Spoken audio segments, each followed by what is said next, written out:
आपका स्वागत है और Shivaji roll of flour mills के ओनर अजय गोयल अब हमारे साथ शो पर हैं।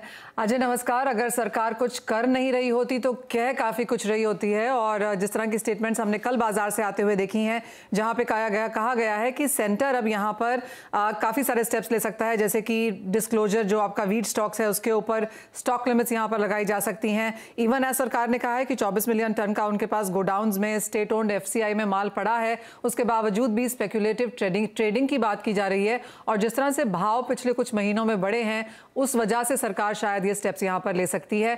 आप इस पूरे स्टेटमेंट्स को कैसे पढ़ रहे हैं? देखिए, ये काफी मिसरिप्रेजेंटेशन हो रहा है इसमें। सचिव ने बिल्कुल कहा था कि देखिए, स्टॉक लिमिट से पहले स्टॉक डिक्लेरेशन आएगा। अगर स्टॉक डिक्लेरेशन में अगर सरकार को लगा कि सफिशिएंट स्टॉक नहीं है देश में, तो हो सकता है स्टॉक लिमिट आ सकती है, लेकिन अभी फिलहाल ऐसा कोई प्रोपोजिशन नहीं है। और जो दिल्ली मार्केट है या देश के मार्केट है, वो 2500 को जो है ब्रीच नहीं कर रहा है दिल्ली, बल्कि जो है बाजार जो है बिलो जो गवर्नमेंट का एक हाई प्राइस जिसे समझता है उसके नीचे चल रहा है। तो ये केवल एक इंटरप्रिटेशन रहा है मीडिया का कि जो है सरकार, वो संभावना तब बनेगी अगर स्टॉक डिक्लेरेशन में जो है स्टॉक कम दिखाई दिया देश में, तब। ओके, लेकिन प्रोडक्शन के नंबर्स भी कैसे दिख रहे हैं? क्योंकि इस पर भी मिस्टर पांडे की ओर से स्टेटमेंट आया है कि जो प्रोडक्शन फोरकास्ट है वो 105 मिलियन टन का है इस रबी सीजन में। ट्रेड एस्टिमेट्स कर रहे हैं 95 to 98 मिलियन टन का, लेकिन अगर ट्रेड जो एस्टिमेट कर रहे हैं उसको भी बिलीव किया जाए तो प्रोडक्शन जो है वो काफी है डोमेस्टिक डिमांड को मीट करने के लिए, उसके बावजूद भी प्राइसेस बढ़े हैं। इस पर क्या कहेंगे? देखिए, इस टाइम जो है there are too many players in wheat, too many factors. तो जो है छोटे से भी न्यूज फ्लो से जो है उसको अलग अलग तरीके से इंटरप्रेट किया जाता है और मार्केट जो है थोड़ा सा एक्शन में आ जाता है। फैक्ट ये है कि जो रियल नंबर होगा वो अपने को जनवरी तक पता चलेगा, and it will be somewhere in between. ये दोनों जो नंबर्स है उनके बीच में रहेगा।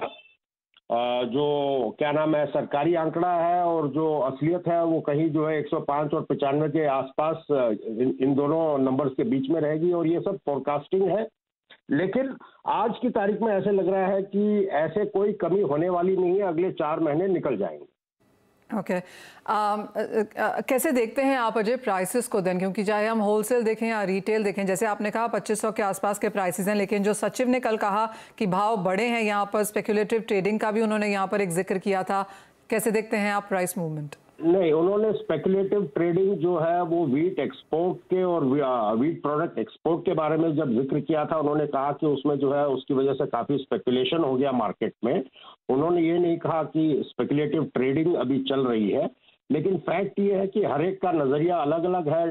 जो ट्रेडर्स हैं वो जो है चाह रहे हैं कि फ्री ट्रेड रहे, वो जो अपॉर्चुनिटी है इंडिया को वो मिलती रहनी चाहिए। और जो गवर्नमेंट के अनाउंसमेंट्स है ट्रेड बंद करने के लिए, एक्सपोर्ट बंद करने के लिए, वो बहुत सडन रहते हैं। तो कई विषयों में चर्चा हुई, पर कहीं पर भी उस चर्चा के दौरान ऐसे नहीं लगा कि जो है सरकार कोई अकस्मात स्टॉक लिमिट लगाने वाली है। गवर्नमेंट ऑफ इंडिया जो है पोजीशन को वॉच कर रही है कंटिन्यूसली। और अजय, फेयर पॉइंट।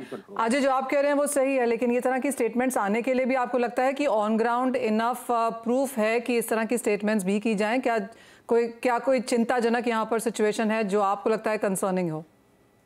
मुझे तो नहीं लगता कि कोई चिंताजनक पोजीशन है। देखिए, रियल टेस्ट रहेगा दिसंबर, जनवरी, फरवरी में।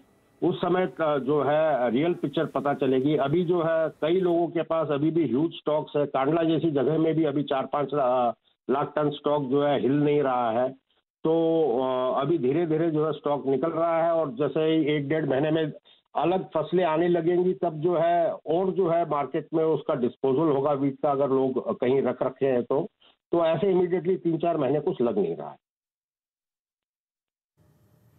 सुनील